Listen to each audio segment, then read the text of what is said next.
Good Monday, ladies and gentlemen. I'm meteorologist Mike Ottenweller at the National Weather Service with your Alaska statewide weather.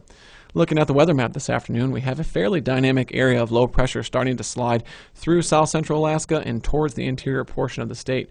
This has brought some thunderstorms across parts of the Cook Inlet and the Susitna Valley and is also bringing heavy showers and gusty winds across much of south central Alaska.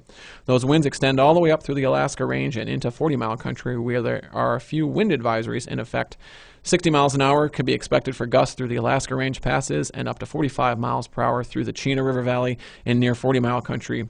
Those advisories are in effect from Tuesday until Tuesday morning and Tuesday afternoon for those various areas. As we look towards southwest Alaska, seeing some showers wrap around the backside of that system, bringing some continued heavy downpours throughout parts of southwest.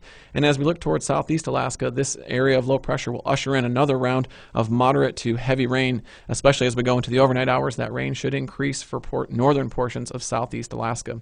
As we look towards the Arctic coastline north of the Brooks Range, things are pretty quiet, but do expect some dense freezing fog overnight tonight with some light snow showers anticipated as well.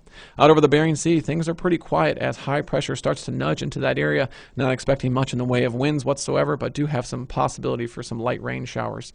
That area of low pressure that moved through the central portion of the state gives way as we start to go into Tuesday to a new area of low pressure in the Gulf of Alaska. This area of low pressure will just reinforce the rain for southeast Alaska and continue to keep things fairly wet through that area.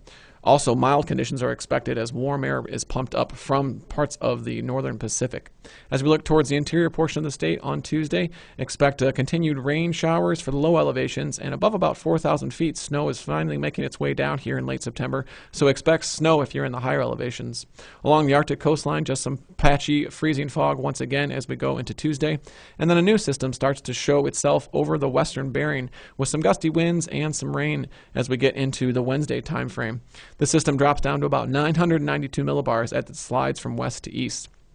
Over the northern portion of the Gulf on Wednesday, expect a 1,000 millibar area of low pressure to now make its way towards Kodiak Island and the Alaska Peninsula, and this will also bring in some more moisture to keep the rain falling for southeast Alaska. High pressure starts to settle in over the rest of the interior, just keeping drying conditions starting to develop and some light rain continuing over the interior portion of the state. With Alaska statewide weather, I'm meteorologist